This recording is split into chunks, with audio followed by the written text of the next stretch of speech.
Praise the Lord. Hallelujah. Greetings in the name of our Lord Jesus Christ. Today we will see how we should lean on our God. We usually hear many testimonies from people that when they lean on their God, our God, they have seen great miracles in their life. Similarly, from the Word of God also, we see God has done many great things when people lean on God. When we hear people leaning on God and having great testimonies, we also feel that yes, it is a good quality to lean on God, and we also want to see great things from the Lord. But practically, leaning on God is not that simple.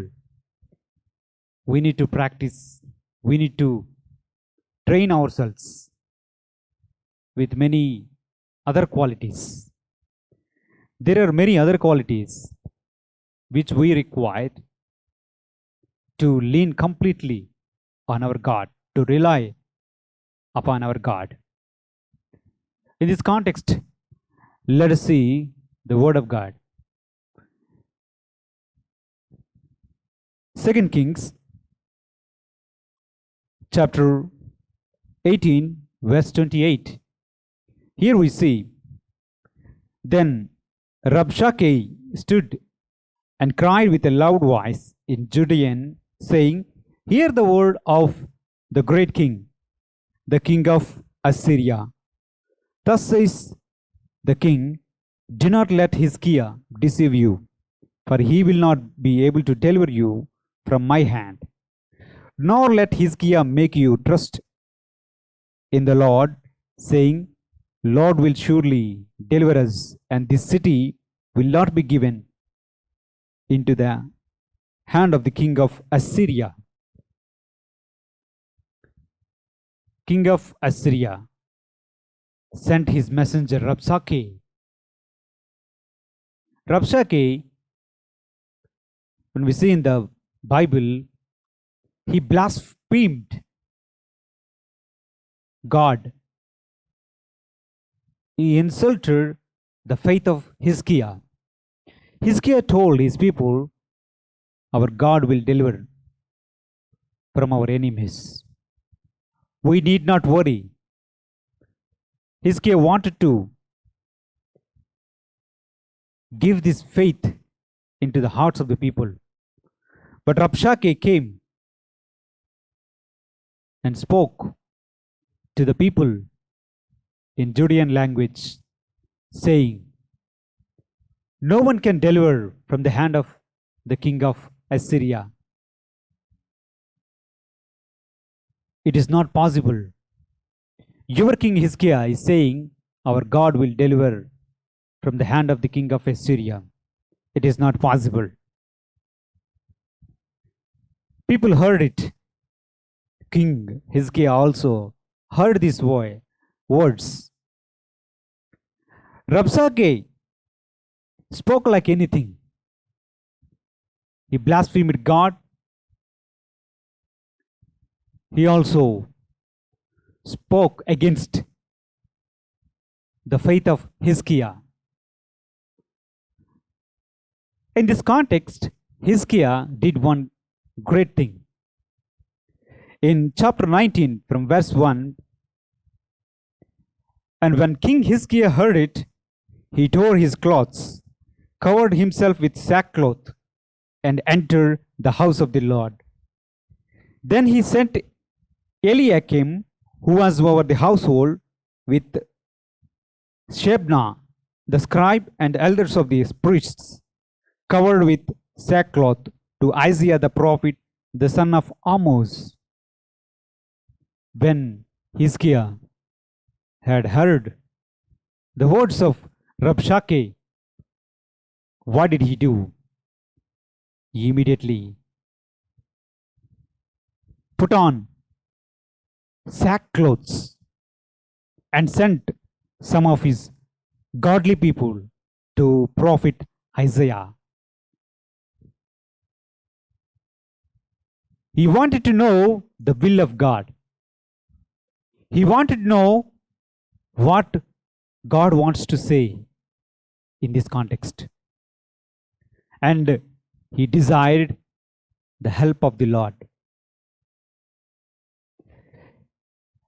Also, when Sennacherib, the king of Assyria, sent some letters to Hezekiah, then also we notice from the word of God, Hezekiah went into the temple of the Lord and prayed there for his help.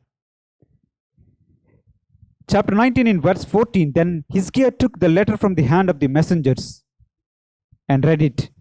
And he went up to the house of the Lord and spread it out before the Lord. Hezekiah prayed before the Lord and said, O Lord God of Israel, who are enthroned above the cherubim, you are the God, you alone. Of all the kingdoms of the earth, you have made the heaven and earth.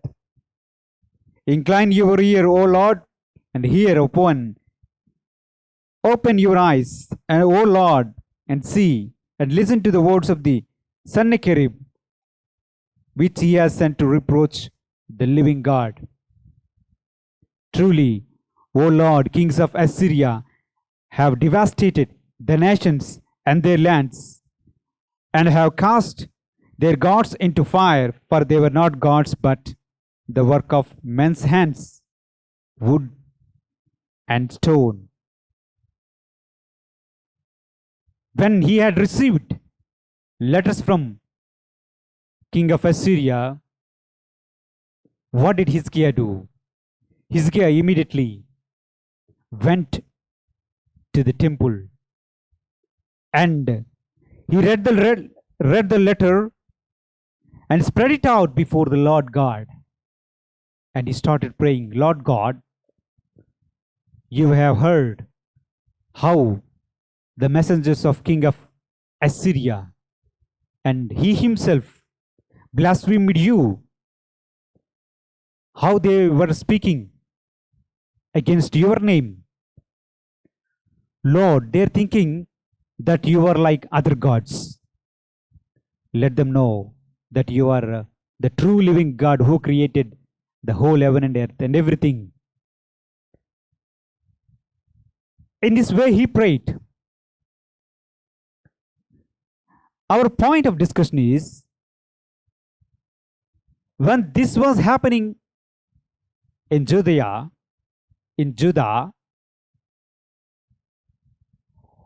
what did king of Judah did here?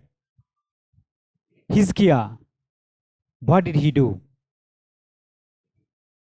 He had many options.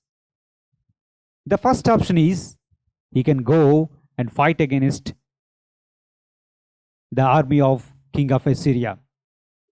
The second thing is he can make a peace contract between this kingdom and that kingdom. And the third thing is he can surrender himself before the king of Assyria, or he can flee from his kingdom. There are many options for him. He had army, everything. But he did not choose any one of them. Instead, he wanted to seek two things. One is he wanted to know what God wants to say. The second thing is he wanted to have the help of the Lord God. If we were in his position, what would we do? We would have troubled so much in our hearts. We will wait for some time. Thereafter, when there is nothing seems to come from the Lord God, immediately we take our own decisions. In the Bible, it is written very clearly how God did the great thing in this context. When we read the Bible, we say our Lord is very great. But practically, when it comes in our lives, how we react, how we deal with the situation, that is very important. That's why leaning on God in every context, in every situation, is very good, because we will see great things from the Lord in that context. But it is not that easy. We need certain qualities. We need to acquire some great qualities that is hidden, that is written in the Word of God. King Hezekiah leaned on his God. He relied on his God, the true living God. If you see, the army of the king of Assyria encamped there. They were speaking many things. Really, this must have created a great trouble in the heart of Hezekiah and his people.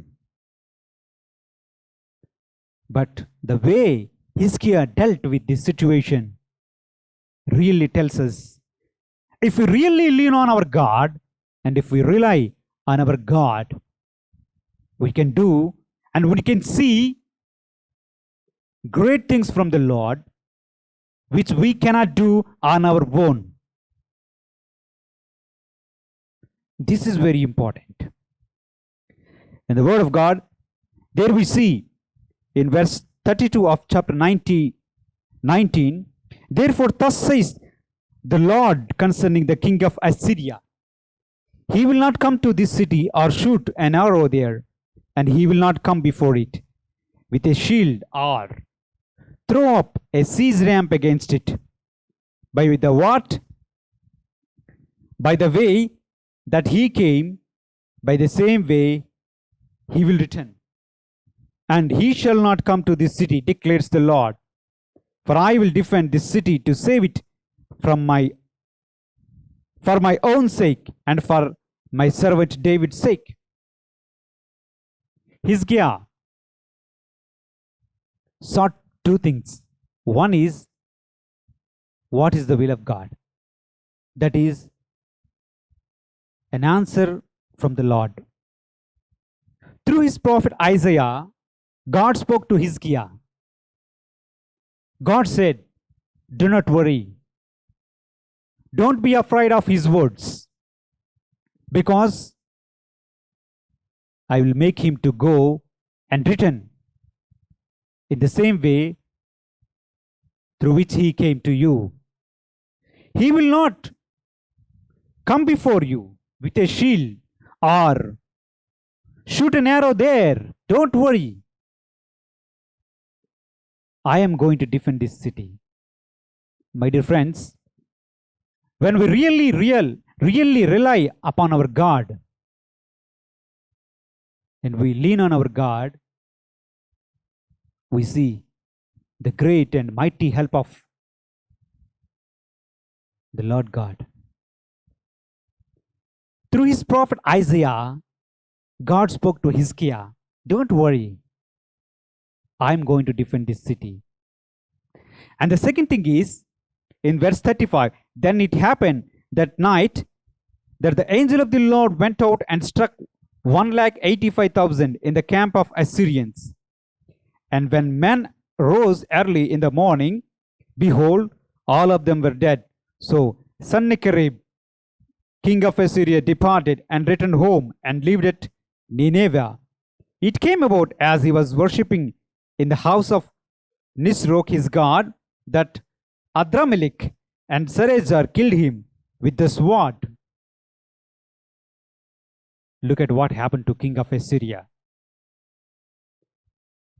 Look at what happened to the army of king of Assyria. This is what exactly Hezekiah wanted. Hezekiah sought the help of the Lord. The situation was very difficult for him to deal with. He alone cannot do that. With his army, he cannot do that. Had he gone with his army against the army of king of Assyria, surely Hezekiah would have lost some of his soldiers, some of his men. But when he relied on his God, God did hear his work. God sent his angel, and the angel went out that night and struck 185,000 of the camp.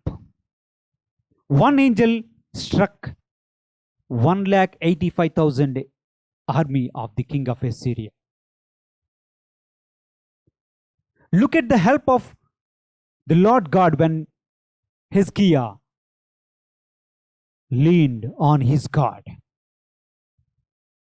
When we read this, we think that yes, it is very great. Our Lord is very great. He does many miracles. His hand is very great. He can send his angels and solve our problems. We say that. But practically, if we were in his place, maybe the situation is different in our lives. But can we really rely on our God and lean on our God? This is what it is very important. Though there are many options to deal with the situation, how many of us really can lean on our God even the situation seems to be very difficult?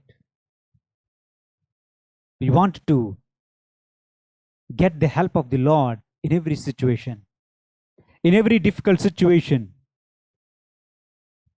but we lack something that we see here. In Hezekiah, we can notice this quality. Why could he rely on his God? What was the quality that really led Hezekiah to completely rely or lean on his God? The answer is waiting. Waiting for his God. Waiting on his Lord. Waiting for the reply of the Lord God. And waiting for the help of the Lord God. My dear friends, if we can really wait for our Lord God and wait for him, his answer, for his help, though all the circumstances around us are really perturbing and really creating troubles, though the situation is out of our hand, if we can wait and put our trust in our God, we can also see great things. Our Lord is the same today, yesterday, and forever. He is the same Lord God. There is no change. The Word of God confirms that. What Hezekiah did here is really a great lesson for us. It is a great lesson for all of us. The quality is waiting. Waiting for the Lord. Waiting for God's help. Let us see another passage also to see and notice what are the qualities that really make people to rely on God alone. 1 Samuel chapter 17, verse 41. Then Philistine came on and approached David with the shield bearer in front of him. When the Philistine looked and saw David, he disdained him, for he was but a youth and ruddy, with a handsome appearance. The Philistine said to David, "Am I a dog that you come to me with sticks?" And the Philistine cursed David by his gods. The Philistine also said to David, "Come to me. I will give your flesh to the birds of the sky and the beasts of the field." Then David said to the Philistine, "You come to me with a sword and a spear and a javelin, but I come to you in the name of the Lord God, Lord of hosts, the God of the armies of Israel, whom you have taunted. This day the Lord will deliver you up into my hands, and I will strike you down and remove your head from you." We know this. When David went to his brothers who were in the battlefield to fight against the armies of Philistines, David heard one thing, that there was a great champion from the side of Philistines. He was a champion having good stature. And if you look at the description of the champion in the Word of God, 1 Samuel chapter 17 from verse, then a champion came out from the armies of the Philistines named Goliath from Gath, whose height was 6 cubits and a span. He had a bronze helmet on his head, and he was clothed with scale armor, which weighed 5,000 shekels of bronze. He also had bronze greaves on his legs, and a bronze javelin slung between his shoulders. The shaft of his spear was like a weaver's beam, and the head of the spear weighed 600 shekels of iron. Look at this man. He was a champion from the side of Philistines. David heard him. When he asked the other persons and his brothers why he was speaking like that, they described and told him everything. Then David told one thing: "Who is this uncircumcised Philistine to come upon to taunt the armies of the living God? What is he? What is so great about it? He may be very tall, he may be very looking like a valiant man. So what?" He's speaking against the armies of my living God. He's coming against the people who are having the true living God. What is so great about him? I am not afraid of him. I will go against him. In this context, he said, "I am coming against you in the name of the Lord God." Here we have to see one point. David was not used to this kind of fighting. He was not used to wear the helmets, the swords, and war dress.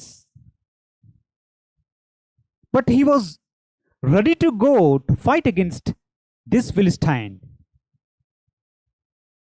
who is very big when in the eyes of David. But he was not afraid of her. He was not afraid of that. He was ready to fight against him. Why? If we were in the place of David, would we do that? We say that God is with us. Our Lord is a Lord of hosts. But still, can we go and fight against such a great champion, Goliath? Is it possible with us? We will definitely move backward. We'll step back, surely. But David did not do so. Why? What is the quality that is there in David that he went against the great champion Goliath? What was that? The fight with a champion was not that easy. There were many champions from the side of Israel also, but none dared to fight with the champion Goliath. But David, having no experience, and this was the first time to enter a battlefield, but still he dared to fight with the champion Goliath. Why? What kind of confidence is this? My dear friends, if we were in his place, what would we do? Can we do in the same way as David did there? 99% answer will be no. Because he relied completely on his God. He leaned on the true living God. He could move forward and to fight with the great champion Goliath. What did David say? In verse 46, there we see that all the earth may know that there is a God in Israel, and all that this assembly may know that the Lord does not deliver by sword or by spear, for the battle is the Lord's, and he will give you into our hands. He said one thing: the battle belongs to God. We are not going to fight, but the Lord will come and fight with you. Look at the heart of David. How could he say that? Because he completely leaned on his God, he was able to say that. He really believed that God will come and do this. My dear friends, it is not that easy to do that. Perhaps it is easy to say God will do this and that, but it is not to act in this way when the situation demands. This is what we need to observe. This is what it is important for every one of us. Relying on God, or leaning on God completely is a great task. We can also do that if we acquire the great traits that are there in such people like David here and Hezekiah there, what we have already discussed. David has one great trait. His relying on God is because he had the courage. Courage is another trait to completely believe in our Lord God. Therefore, and so that we can completely rely on our God. The courage he had, that David had, is from the Lord God. We have to see within ourselves whether there is this quality, courage, is there in us, whether we really believe that God can do everything. If I come out and step out to do something in His name, will God do that? Yes. If we have that courage, if we have that much faith, then we can come and we can also see the great things as the Lord did in this context. My dear friends, having courage is the second trait to rely on God, that which we need to acquire. This courage is not from our hearts. This courage is that there is God and He can do everything. Our Lord can take care of everything. This is the courage that is there in King David. That's why here we see relying on God resulted a great miracle. With a small stone, David struck the great champion Goliath, and we know the rest of the story. Jesus also tells, in New Testament we see,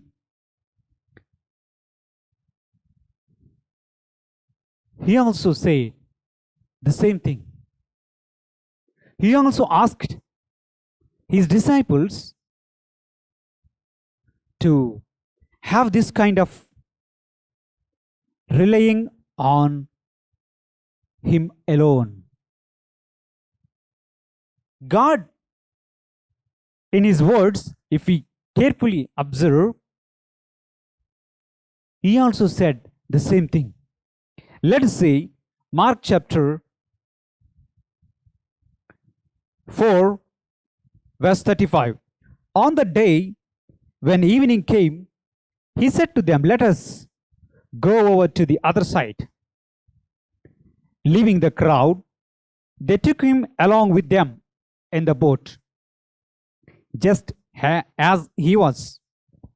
And other boats were with Him, and there arose a fierce gale of wind, and the waves were breaking over the boat so much that the boat was already filling up. Jesus Himself in the stern, asleep on the cushion. And they woke Him and said to Him, "Teacher, do you not care that we are perishing?" We know that Jesus, along with His disciples, was going to the other side of the sea. Other boats were also there. When there was a great fierce gale of wind, disciples were so much afraid. But if we look at what Jesus was doing in this context, He was simply sleeping on the stern as if nothing is happening. There you see, disciples were asking, "Teacher, Do you not care that we are perishing?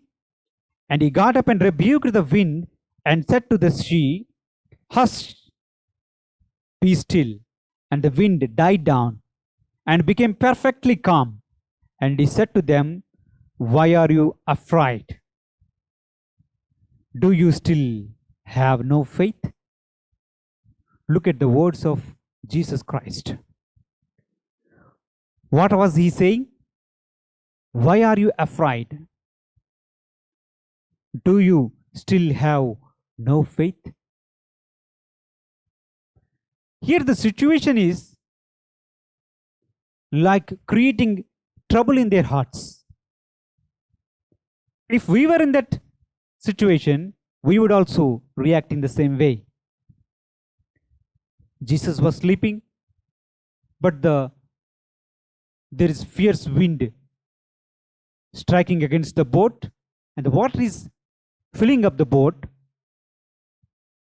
They were about to drown in the sea, but Jesus was simply sleeping on the stern.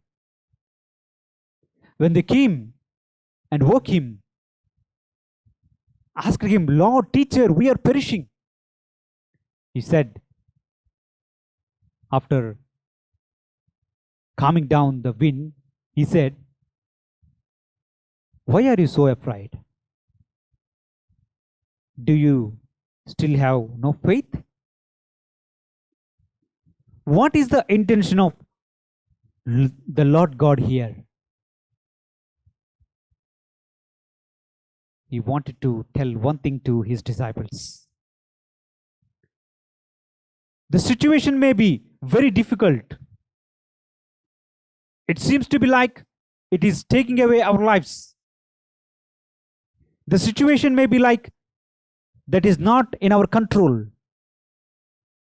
One thing you need to do: do not be afraid. Do not be troubled in your hearts. Have peace in your hearts, just as I did here in your boat. Everything is under the control of God. When the situation is like that, it is like creating so much disturbance and trouble. Just pray to your God. Have peace in your heart. Do not be afraid.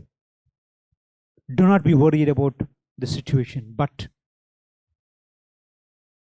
rely on me. Lean on me, because I am taking care of everything. Don't you think I am the Son of God and is with you? And I am with you. Though I am with you, you are worrying. You are afraid of situations. No, don't do that. My dear friends, what Jesus wanted to tell here is, he is asking to rely completely on him. Then we will have peace. If we have this quality, not to be troubled when the situation is very difficult, if we have this quality, then we can rely completely on God. Here we have seen 3 passages from the Bible. Hezekiah did that. He relied completely on his God because he was able to wait on his Lord. He could wait for the answer and the help of the Lord. In the context of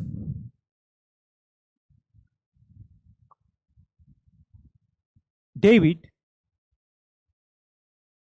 also relied completely on God because the courage he had on his God. The courage that he had in his heart because of the Lord God. Here, Jesus was telling his disciples, don't be afraid, don't be troubled. Though the situation is very difficult and it is like out of your control, just hold your peace. Do not be afraid. Do not be troubled. But look at me. Look for my help. I can control everything. Then you can have this quality of leaning on God. My dear friends, let us have these great qualities, these three great qualities, which are required to lean on our God completely. Let us pray. Father, we thank you for this word of God. Yes, Lord, when we could wait for your help, when we could wait for you, we can see great things from your Lord God. Lord, the courage that we must have in you also give us this great quality of relying on you completely. When we are not afraid of the situation, we can rely on you. Lord, those who are listening to this word of God, let them understand these three also very important to rely on you completely. Let the word of God be fruitful in the hearts of the people. In Jesus' name we pray. Amen.